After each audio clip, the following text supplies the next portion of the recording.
있어요. 오늘 말씀을 여러분들이 읽으셨지만 눈먼 사람이 날 때부터 눈먼 사람을 보이고 예수님이 뭐라고 그러셨냐면 누구 죄 때문이냐고 했던 질문 앞에서 하나님이 하시는 일을 그냥 드러내기 위해서다. 그런 얘기를 하셨어요. 하나님이 하신 일을 드러내기 위해서 어떤 사람을 눈멀게도 하셨다 뜻이에요. 받아들여 주십니까 여러분? 네? 예수님은 그렇게 말씀하실 수 있지. 당사자는 도대체 무슨 고생입니까? 이런 말씀을 보면 어떨 때는 숨이 턱 막히는 것 같아요. 인간적으로 생각하면. 하나님이 하신 일을 나타내려 하신다. 그 일이 도대체 무엇이길래 그러시는 것일까? 이런 비슷한 말씀을 요한복음 1장 11장 4절에서도 나사로 아시죠? 죽은 나사로에 대해서도 이렇게 얘기하셨어요. 예수께서 들으시고 이르시되 이 병은 죽을 병이 아니라 하나님의 영광을 위하며 하나님의 아들이 이로 말미암아 영광을 받게 하려 함이라 하시더라. 나사로가 죽었는데 왜 그러냐 그랬더니 하나님의 영광을 위해서고 고쳐주는 것을 예수님이 하시잖아요. 그 예수님의 영광을 위해서 영광을 받게 하기 위해서 이런 일이 있었다. 이렇게 답을 하셨다는 거예요. 오늘 질병에 대해서 생각해 봅니다. 이 질병은 이렇게 나사로건 오늘 눈먼 사람이건 꼼짝없이 인간은 당할 수밖에 없어요. 초청해서 옵니까? 질병이. 무섭고 참혹합니다. 인간이 대단하다고 하지만 한순간에 그 대단하고 아름다운 인간이 질병 때문에 확 무너지는 모습을 우리는 봅니다. 6개월만 질병에 고생한 사람 얼굴을 봐도 딴 사람이 되어 있습니다. 어떤 사람은 질병이나 이런 것이 죄 때문이다라고 생각합니다. 일반적으로 유태인들이 다 그렇게 생각했어요. 죄 때문이다, 저 사람은. 저렇게 된 것은. 그런데 오늘 예수님이 그런 질문을 하지 않았습니까? 부모 죄입니까? 이 죄 때문인 건 분명한데 본인 죄입니까? 부모 죄입니까? 뭐 누구 죄입니까? 예수님이 그런 생각 자체를 바꿔주셨어요. 그것은 뭐라고 답하셨다고요? 하나님이 하시는 일을 나타내기 위해서다. 그래서 우리가 오늘 꼭 생각해야 되는 것 무엇이냐면 내게 떨어지는 질병이나 고통이나 이해할 수 없는 여러 가지 일들이 내가 그전에 생각했던 것보다 좀 더 크게 생각해야 된다는 거예요. 죄 때문이다. 질병은 곧 죄다. 그렇지 않습니다. 그렇지 않습니다. 그럴 수도 있고 그보다 더 넓을 수 있습니다. 그래서 오늘 고난, 질병을 다른 눈으로 보기를 하나님께서는 설명하고 계세요. 우리가 오늘 기억해야 될 첫 번째 말씀, 교훈은 무엇입니까? 첫째, 이해할 수 없는 고난은 하나님의 영광을 위해 존재하기도 한다. 질병이 어디서 왔는가? 우리가 사고를 당하는 것은 어디서, 왜 그런 사고가 일어나는가? 불행은 왜 일어나는가?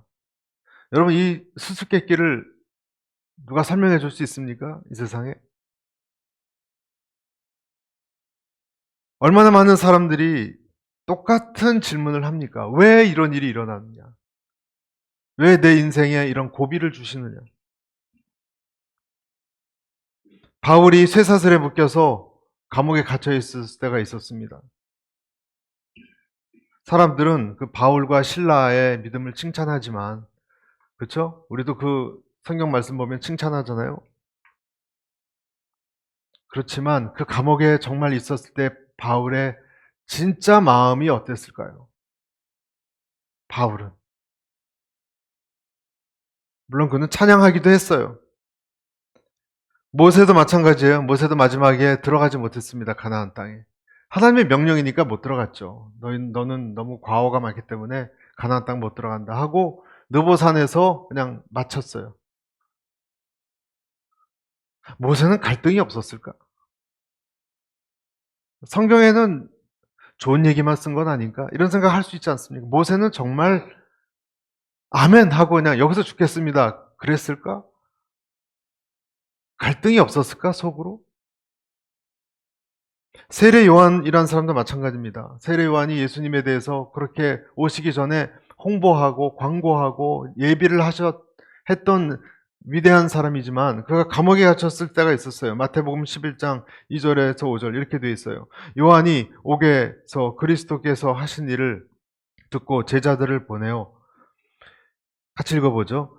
예수께 여짜오되 오실 그이가 당신이 오니까 우리가 다른 일을 기다리오니까. 예수께서 대답하여 이르시되 너희가 가서 듣고 보는 것을 요한에게 알리되 맹인이 보며 못 걷는 사람이 걸으며 나병 환자가 깨끗함을 받으며 못 듣는 자가 들으며 죽은 자가 살아나며 가난한 자에게 복음이 전파된다 하라. 네, 예수님이 세례 요한은 나를 좀 꺼내주세요. 나 죽을 수 있어요 여기서. 예수님의 답이 뭐예요? 요한에게 말해라. 환자들이 낫고 있다. 요한이 생각하기에 그래 나랑 무슨 상관 있어요? 내가 꺼내지는 게 중요하지. 그렇게 생각하지 않았을까요? 메시아인 걸 알겠습니다. 나를 좀 어떻게 해주세요 라고 하시지 않았을까요? 세례요한 입장에서는 예수님이 이 정권, 잘못된 로마 정권에 대해서 한마디도 얘기하지 않고 저 원수에 대해서 얘기하지도 않고 나를 꺼내주지도 않고 본인이 메시아다라고만 얘기하는 것이 무슨 도움이 될까라는 갈등이 없었을까요, 여러분? 본인은? 하지만 그 말씀을 묵상하면서 세례요한 같은 사람은 다시 마음을 추스려서 바라봐야 할 그 지점이 그렇다면 어딥니까? 오늘 제가 같은 얘기를 하는 거예요. 다 이해가 안 되는 상황에 처했을 때 여러분이나 저나 여러분 저희는 지금 웃고 이렇게 즐겁게 예배드리고 있지만 어느 순간 여러분과 제가 홀로 이해가 전혀 안 되는 그 상황에 처해서 믿음이 흔들리는 그런 때가 오지 않겠습니까? 여러분 그럴 때 어디를 우리가 바라봐야 됩니까? 그렇죠? 그래서 너무 중요한 것 같아요. 오늘 좀 무겁지만 중요한 주제예요. 다 이해가 되면 좋겠어요. 그렇지만 이해가 되지 않을 때 하나님 믿는 사람은 무엇을 바라봐야 되는가? 그 답은 뭔가요? 그 답은 하나님의 영광입니다. 하나님의 영광입니다. 물론 여러분들은 지금 전혀 이해가 안 갈 것입니다. 잘. 하지만 이것이 성경에서 말하는 해답입니다. 성경에서 말하는 관점입니다. 이것이 우리 인생이 우리가 죽을 때까지 붙들고 가야 할 진리입니다. 아멘. 로마서 14장 7절 8절에도 이렇게 되어 있습니다. 우리 중에 누구든지 자기를 위하여 사는 자가 없고 자기를 위하여 죽는 자도 없도다. 우리가 살아도 주를 위하여 살고 죽어도 주를 위하여 죽나니 그러므로 사나 죽으나 우리가 주의 것이로다. 여러분 잘 이해가 안 가는 분들이 많을 거예요. 다 사람은 내 행복을 위해서 살아요. 그렇죠? 성공하고 건강하고. 하지만 여러분 그것이 다가 아니라는 것을 오늘 반드시 기억하셔야 됩니다. 그렇게 다 되지 않습니다. 누구나 다 그렇게 행복해지지 않습니다. 언제나 난 행복하지 않습니다. 불행은 불청객처럼 닥쳐옵니다. 여기에 대한 해답이 이거라는 거예요. 여러분들이 이것을 꼭 붙드셔야 돼요. 좋은 날만 있지 않기 때문에. 하나님의 영광이에요, 해답은. 내가 동의를 하건 동의하지 않건 성경의 답이에요. 여러분들이 크리스찬이라면 무조건 이 질문을, 이 주제를 갖고 끝까지 씨름하셔야 돼요. 선택이 아니에요. 씨름하셔야 돼요. 하나님 영광을 위한다는 것은 무엇인가? 우리가 우리 것이 아니라는 것입니다. 내가 내 것이라면 내 생각과 내 계획대로 하면 돼요. 내가 내 거니까, 그렇죠? 그러나 만약에 내가 내 것이 아니라면 내 마음대로 할 수 없어요. 따로 매뉴얼이 있어요. 내가 하나님 것이기 때문에. 그분을 위해서 살고 죽는 거예요. 그분을 위해서 우리는 존재하는 거예요. 그래서 그분의 지혜가 나를 이끄는 거예요. 그분이 생각하는 그 생각의 흐름대로 내가 생각을 해 나가야 되는 것입니다. 여러분, 기독교는 여러분과 저의 행복을 위해서 존재하지 않습니다. 그렇게 생각한다면 그것은 착각입니다. 당연히 이렇게 생각을 하면 여러분, 당장 무슨 생각이 들어요? 내 생각, 다른 말로 자아라 그러죠. 내 자아와 부딪힙니다. 아니, 내가 행복하기 위해서 태어났지. 무슨 소리냐? 그렇게 당장 부딪힙니다.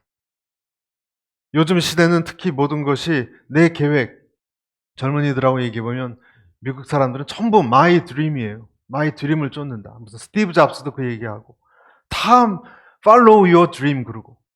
얼마 전에 여러분 겨울왕국에 나왔던 주제가 엘사란 여왕도 뭐라 그래요? Let it go 그러잖아요. Let it go. 그게 뭡니까? 내버려 두라는 거예요, 나를. 그래서 난 내 꿈을 쫓겠다는 거예요. 여왕으로서의 의무고 뭐고 필요 없다는 거예요. 내 꿈을 쫓겠다는 거예요. 그것이 여러분 요즘 시대 모든 사람들이 얘기하는 앵무새처럼 반복하는 구호 같아요. 너의 꿈을 쫓아라. 누가 뭐라 해도 폭풍이 몰아쳐도 추위 따윈 두렵지 않네. Let it go.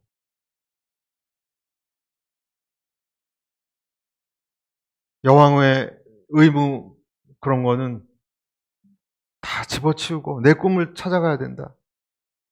여러분, 아무리 이 시대가 그렇게 외쳐도요, 하나님이 저와 여러분에게 주신 방향, 소명, 뿌리칠 수 없습니다. 내 마음대로 살아간다고요? 내 꿈을 찾아서 살아간다고요? 성경에 어디 그런 구절이 한 구절이라도 있습니까? 그리스도인은 자기 꿈을 찾아가는 사람들이 아닙니다, 여러분. 이것이 헷갈리면 계속 예수님과 부딪히고 괴롭습니다. 신앙생활 자체가 괴롭습니다. 예수님은 내 행복을 위해서 존재하는 분은 아닙니다.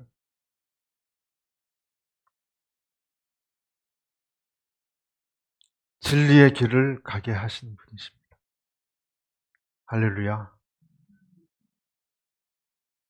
이것을 받아들이면서 사는 것. 이것이 왜 굉장한 진리인가? 한번 질문해 볼게요. 여러분과 제가, 여러분이 생각하는 그 행복의 길이 잘못된 길이면 어떡하실래요? 만약에. 잘못된 길이면 어떡하실래요? 우리 자녀들 5살 꼬마가 행복, 본이 좋다고 찾아가는 길이 잘못된 경우가 많잖아요. 어른이 봐도. 우리가 생각하는 행복의 길이 멸망의 길이면 어떡하실래요? 누가 그것을 제어해 줍니까? 그러니까 내 행복을 위해 찾아가는 길은 위험할 수 있다는 것을 우리가 금방 설득할 수 있지 않습니까?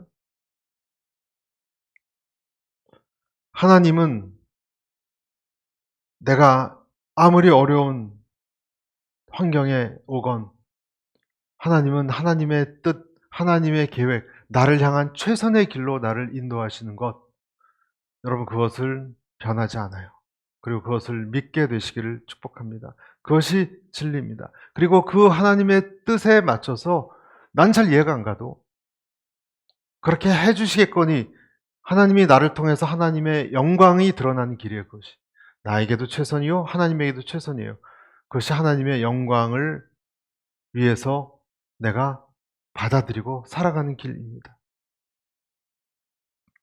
이 말은 또 다르게 얘기해서 나에게 아무리 힘든 상황이 일어나도 하나님이 만약에 뜻하셨다면 그럴 수 있다라고 봐야 돼요. 하나님이 만약에 그렇게 행하신다면 하나님의 뜻이라면 그럴 수 있다라고 보셔야 됩니다. 하나님이 허락하셨다면 그때 그 어려운 상황이 의미가 있겠거니 생각하셔야 되는 거예요. 하나님의 영광이 드러난다면 나에게 다소 불이익이 있어도 괜찮다. 하나님의 영광을 위해서라면 그렇게 살아간다는 것을 뜻하기도 합니다. 이것이 크리스찬의 길이에요. 어떤 것을 하나님은 여러분에게 요구하실 수도 있습니다. 너의 시간을 들여라. 요구하실 수 있습니다. 하나님이 여러분에게 요구하실 수 있어요. 그 사람 용서하라. 하나님이 여러분에게 요구하실 수 있어요. 너의 삶을 헌신해라.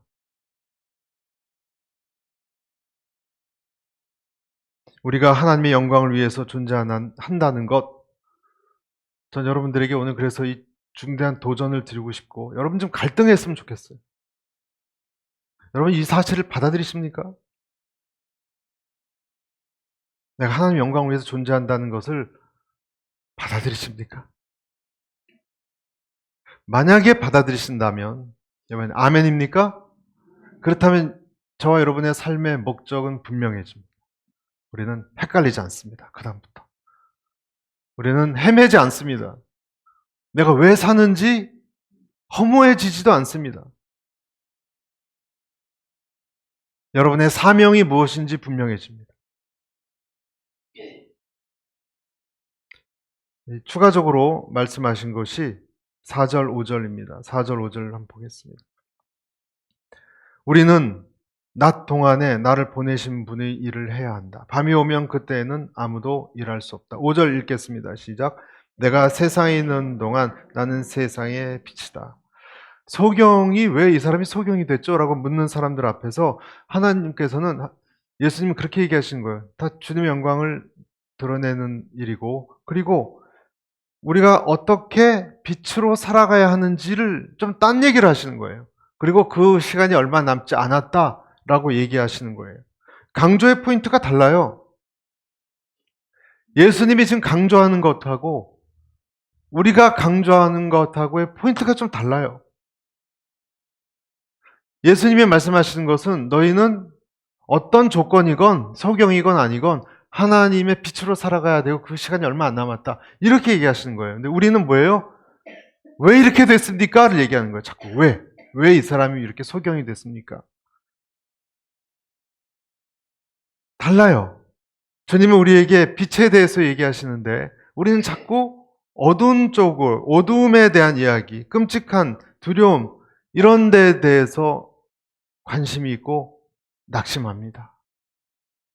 사실 우리 인간의 역사를 보면요, 전쟁, 특별히 질병 때문에 너무 많은 사람들이 죽었습니다. 14세기에 검은 죽음이 유럽에서 엄청난 인구를 죽였고, 1차 대전은 2200만 명인데요. 스페인 독감은 5천만 명에서 1억 명을 생명을 앗아갔다 그래요. 또 2차 대전은 어떻습니까? 주님은 빛으로 살아가라고 했는데 우리는 자꾸 어두운 쪽에 이런 비극에 두려움에 빠지는 거예요. 우리가 알고 있는 헬런 켈러 이야기, 여러분 감동적이잖아요. 헬런 켈러는 그 보이지도 않고 들리지도 않고 말도 못하는 상황에서 위대한 인물이라고 얘기하지만 사실은 잘 낫지 않는, 귀도 안 들리고 눈도 안 보이는 이런 사람들 때문에 얼마나 많은 고통이 있습니까? 헬런 켈러처럼 좋은 예도 있지만 더 많은 사람들이 어둠 속에 고통 겪고 있지 않습니까? 그래서 우리는 이런 일들에 대해서 답을 필요로 하는 것 같아요. 예수님은 빛을 살아라고 얘기하지만 우리는 자꾸 왜 이런 고통이 있습니까? 왜 장님이 됐습니까? 해결되지 않는 고통의 문제가 계속 사람들을 넘어뜨려요. 예수님을 믿는 사람들도 넘어뜨려요. 역대 많은 예수님에게 한때 신자였던 사람이 이 문제 때문에 넘어졌어요, 여러분. 그래서 이 문제는 꼭 우리가 답을 갖고 살아가야 하는 문제예요. 이 진화론을 만들었던 사람이 다윈이란 사람인데요. 다윈이 여러분 기독교 신자였어요. 이 다윈이란 사람이 자기 딸이 죽었다는 이야기를 듣고 그때부터 기독교를 끊기로 결정했어요. 기도해도 자기 딸이 죽은 것을 소식을 듣고 기독교를 거부하기로 결정을 했대요. 그리고 그 사람은 사람이 죽을 때 모든 게 다 끝난다라고 썼습니다. 이 세상에 있는 굶주림과 전쟁 이런 거 보면 인간은 죽을 때 다 끝난다. 하나님이고 뭐고 없다. 이렇게 결론을 내렸습니다. 또 빌리 그램이라고 아시죠, 여러분? 빌리 그램하고 한때 부흥운동을 일으켰던 유명한 사람이 있어요. 설교도 더 잘해요. 더 많은 사람들의 영향을 받았던 템플턴이라는 사람이 있어요. 템플턴. 찰스 템플턴인 사람, 빌리 그램 운동할 때 오히려 빌리 그램보다 더 인기가 많았습니다. 이 사람이 시험이 들었습니다. 부흥운동을 해서 전 미국 전역을 사람들의 영혼을 구하고 있는 도중에 이 템플턴이 시험이 들었어요. 그래서 하나님을 떠났어요. 여러분 있을 수 있습니까? 떠나면서 쓴 책이 하나님에게 안녕이란 책이에요. Farewell to God. 하나님께 안녕. 이 사람이 왜 시험을 들었는지 아십니까? 자연의 무자비함. 특별히 어떤 사진을 봤는데 그 사진에는 육식동물이 연약한 동물들을 잡아먹는 걸 보고 사랑의 하나님이 이룰 수 없다. 특히 아프리카 기근에 아프리카 꼬마아이가 있는데 뒤에 식인 그 독수리가 이렇게 여러 마리가 있는 걸 보고 하나님이 이런 세계를 이렇게 창조했을 리가 없다. 고민하다가 이 고난 문제, 이 고통의 문제를 해결하지 못하고 시험 들어서 하나님을 떠났습니다. 최근에 우리가 아는 무신론자 도킨스라는 사람은 그렇게 얘기합니다. 이 우주 만물의 생성 원리는 허무다. 아무런 의미가 없다. 아무것도 없다. 신도 없다. 여러분 그 사람이 쓴 책이 요즘 젊은이들의 마음을 얼마나 후비고 있는지 아세요? 어떤 사람은 이렇게 얘기합니다. 내게 다가오는 이 환난의 이유는 죄 때문이다. 이렇게 얘기하기도 하고 어떤 사람은 사탄 때문이다. 어떤 사람은 또 이렇게 얘기하죠. 하나님이 우리를 훈련하려고 하시는 거다. 여러분 어떻게 생각하세요? 우리의 죄 때문이다. 맞는 말이죠. 어떤 사람은 죄 때문이다. 어떤 사람은 사탄이 있어서 그렇다. 이 세상에. 마귀가 들어와서 그렇다. 다 마귀가 이런 자연재해를 주는 거고 다 그런 것이다. 홍수를 나게 하는 거고. 어떤 사람은 또 그럽니다. 하나님이 하나님의 사람들을 훈련하려고 더 강하게 훈련시키려고 그렇게 하는 것이다. 여러분의 답은 무엇입니까? 그렇게 얘기하는 것이 맞습니까? 욥의 경우를 보면요. 다 안 맞아요. 욥이 여러분 죄 때문에 고난이 있었어요? 욥은 죄가 없는 사람이에요. 또 사탄이라면 그럼 왜 욥만 건드립니까? 욥의 친구들은 놔두고 사탄이 있으면. 욥의 친구들은 아무렇지도 않았잖아요. 또 훈련을 시키기 위해서다 욥처럼 완벽한 사람이 어디 있는데 더 무슨 훈련이 필요해요? 욥 같은 사람이 있는데 천상의 회의에서도 사탄도 감탄했던 사람이에요. 저만한 사람을 하나님이 보았느냐? 하나님이 천상의 회의 때 사탄에게 얘기했을 때 사탄은 아무 말 못했어요. 다 안 맞잖아요. 죄 때문도 아니고 훈련하려는 것도 아니고 그리고 사탄 때문도 아니고 그러면 나에게 이해할 수 없는 그런 일이 일어났을 때 뭐라고 우리는 설명해야 됩니까? 하나님이 하나님 되시기 위해서 그 고난이 있을 수 있다라고 먼저 받아들이는 거예요. 그리고 내가 내 나름대로 생각하는 어떤 판단이나 내 생각을 내려놓는 거예요. 왜냐하면 우리는 다 모르기 때문에. 내 한계를 넘어가는 거기 때문에. 내 자격도 넘어가는 거기 때문에. 그래서 결정을 함부로 할 수 없는 거예요. 그래서 우리는 두 번째 이렇게 생각을 바꿔야 됩니다. 우리에게 이해할 수 없는 고통이나 어려움이 생기면 그것을 먼저 받아들이고 어떻게 극복할 것인지에 초점을 맞춰야 됩니다. 여러분 이것은 전혀 다른 방식의 생각이에요. 6절, 7절 한번 보시죠. 이 말씀을 하신 후 예수께서 땅에 침을 뱉어서 진흙을 이겨 그 사람이 눈에 바르셨습니다. 그리고 같이 읽겠습니다. 그에게 말씀하셨습니다. 실로암 연못에 가서 씻어라. 실로암은 보냄을 받았다는 뜻입니다. 그 사람이 가서 씻고는 앞을 보게 돼 집으로 돌아갔습니다. 예수님이 뭐라 그러시냐면요. 땅에 진흙을 이겨서 눈에 바르고 씻어라 그랬습니다. 씻었더니 어떻게 됐죠? 치유가 됐어요. 여러분 이게 뭘 연상을 시킵니까? 아담을 흙에서부터 빚은 창세기의 창조주 하나님을 연상시키지 않습니까? 흙을 가지고 뭔가를 하셔서 눈에 바르라 그랬더니 병이 났어요, 여러분. 여기서 우리는 예수님이 바로 창조주 하나님과 같은 분이다, 같은 능력이 있는 분이다라는 것을 깨닫게 됩니다. 예수님도 우리를 허물어뜨릴 수도 있고 낳게 하실 수도 있고 다시 창조하실 수도 있는 분이에요. 그러니까 예수님도 창조주세요. 그래서 저와 여러분이 고난을 당했을 때 우리가 할 수 있는 것이라고는 뭐예요? 그 창조주 하나님을 그냥 신뢰하는 거예요. 의지하는 거예요. 그리고 따르는 거예요. 인생에서 제일 힘들 때 하나님은 제일 힘들 때에도 우리가 그렇게 그를 따르면 하나님은 나를 쓰실 수 있다는 것, 그때도 일어설 수 있다는 것, 그것을 믿는 거예요. 고린도후서 1장 8절 9절에 힘에 겹도록 심한 고난을 당하여 살 소망까지 끊어지고 우리는 우리 자신이 사형 선고를 받은 줄 알았으니 이는 우리로 자기를 의지하지 말고 오직 죽은 자를 다시 살리신 하나님만 의지하게 하심이라. 원인을 다 얘기해 줄 수 있지만 하나님이 저와 여러분에게 먼저 원하는 것이 여러분 믿음이라는 것을 이 시간 우리는 기억해야 됩니다. 우리가 하늘의 진리를 똑똑하게 다 깨달을 수도 있어요. 깨닫는 것도 중요합니다. 하지만 예수님께서는 먼저 내게 마음을 겸손케 하고 그래서 순종하게 하는 것을 더 기뻐한다는 것, 그것을 우리는 오늘 배워야 합니다.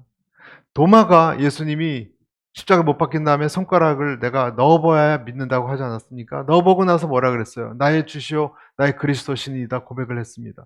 이 얘기가 끝나자마자 예수님이 도마의 그런 모습을 확실히 손가락 넣어서 확인하는 그 도마를 보고 뭐라고 얘기하셨어요? 요한복음 20장 29절에 예수께서 이르시되 너는 나를 본고로 믿느냐? 보지 못하고 믿는 자들은 복되도다 하시니라.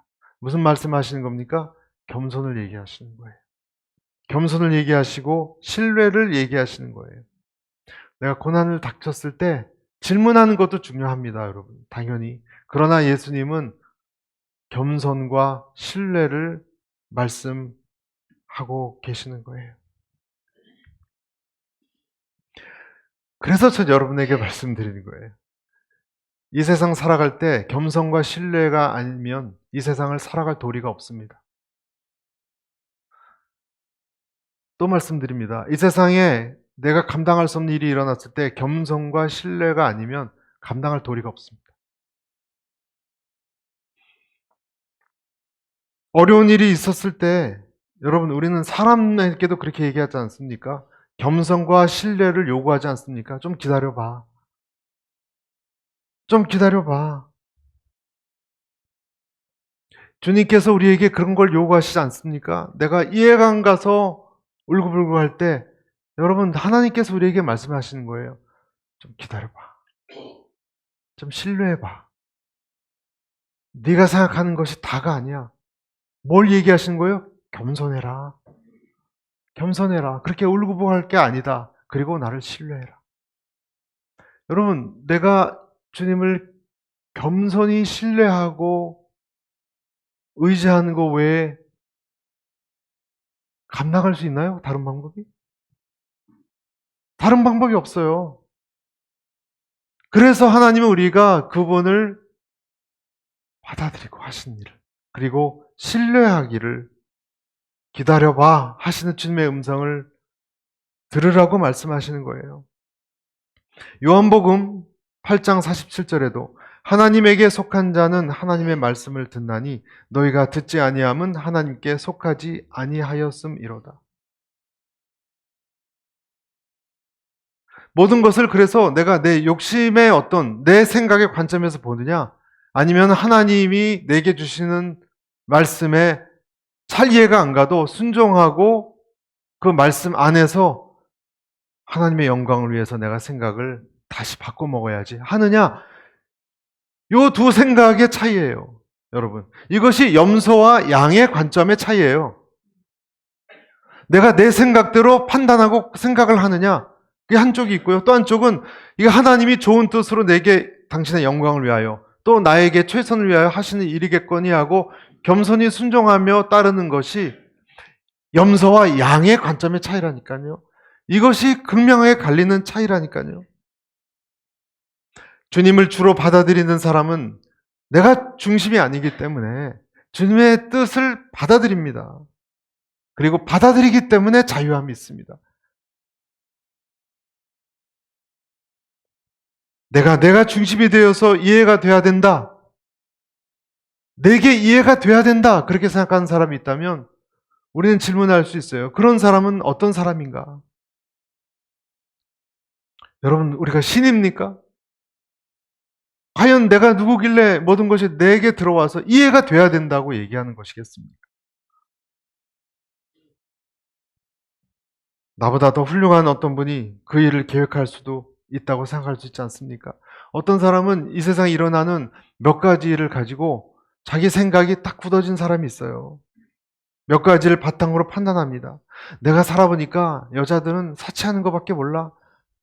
여자들은 굉장히 정치적이고 말이 많고 그냥 몸 꾸미고 편하게 사는 것밖에 몰라. 남 뒤에서 험담이나 하고. 이렇게 생각하는 사람이 있을 수 있어요, 여러분. 그렇죠? 아마 여성에게 상처를 많이 받은 남성일 수 있어요. 그렇게 볼 수도 있어요. 하지만 그게 진리는 아니에요. 그렇죠? 내가 가진 작은 경험을 가지고 우리는 보통 판단해요. 저도 최근에 저희 옆집 백인 아저씨가 아주 너무 못되게 그래서 제가 또 잘못된 생각이 잠깐 발동했어요.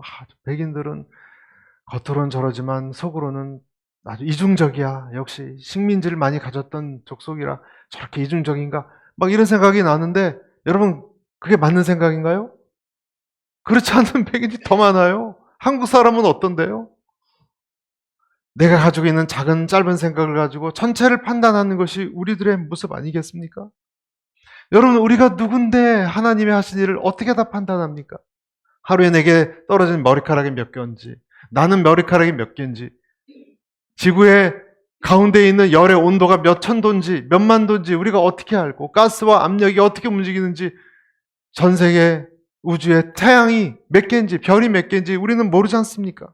옆 사람이 앉아있는 그 사람 마음속에 어떤 일이 일어나는지도 우리는 알지 못하지 않습니까? 그런데 우리는 다 아는 것처럼 재판합니다.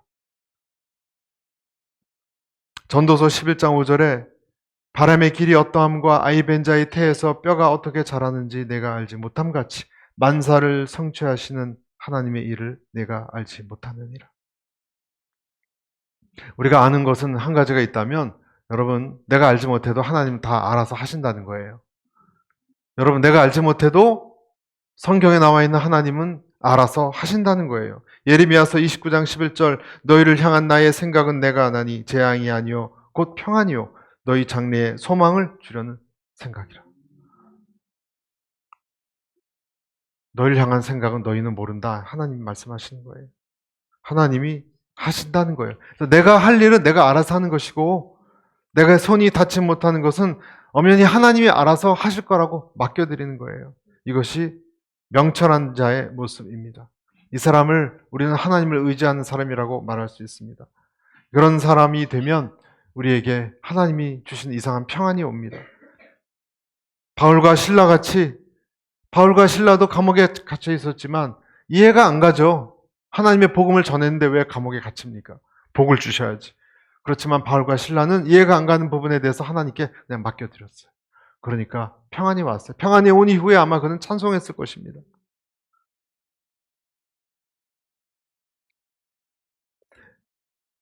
너희가 내 말에 거하면 참 내 제자가 되고 진리를 알지니 진리가 너희를 자유케 하리라의 뜻이 이런 뜻일 거예요.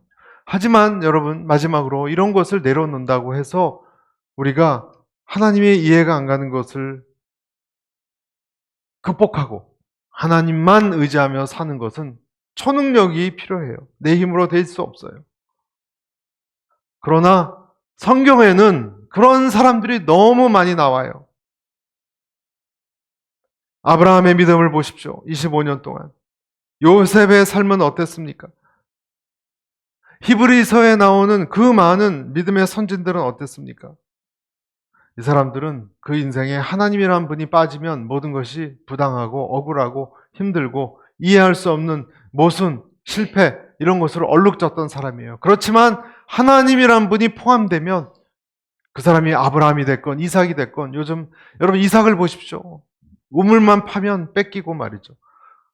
억울할 때가 더 어디 있겠습니까? 그런 사람들 속에 하나님이란 분이 포함이 되면 다 설명이 돼요. 하나님이란 분이 포함이 되면 내 삶이 다 이해가 가고 완전해지는 것입니다. 하나님이란 존재를 내 마음에 품지 않으면 우리는 분노와 좌절을 헤어나올 수가 없지만, 하나님이란 분을 내가 마음에 품으면, 그분을 인정하면, 그래서 하나님의 핵심이에요. 그분의 영광을 위해서 내가 존재한다는 것을 인정하면, 그리고 나를 위해서 최선을 계획하시고 계획을 이끄신다는 것을 인정하면, 하나님의 영광을 위해서 살아가는 내 삶은 온전할 수밖에 없어요. 그리고 승리할 수밖에 없어요. 그리고 고통과 고난을 이길 수 있어요. 할렐루야. 이것이 오늘 저와 여러분에게 주신 하나님의 음성입니다. 두 가지를 말씀드렸습니다. 때때로 이해할 수 없는 것은 여러분 잘못도 아니에요. 그래서 하나님의 영광을 위해서 있었던 것일 수 있어요. 그리고 두 번째, 그런 일이 일어났을 때 왜 이런 일이 일어난지 너무 많이 묵상하지 마세요. 그보다 그것을 받아들이고 겸손히 주님을 의지하고 그리고 살아갈 수 있게 되기를 바랍니다. 이해가 안 가요. 다 많은 일이. 저도 이해가 안 가는 일이 너무 많아요. 하지만 하나님이 내 인생에 포함되어 있으면 괜찮은 거예요. 그분은 다 설명해 주실 거예요. 그리고 최선의 길로 하나님은 이끄실 거예요. 이것이 날 때부터 소경된 사람을 통해서 주님께서 오늘 우리에게 주시는 메시지입니다.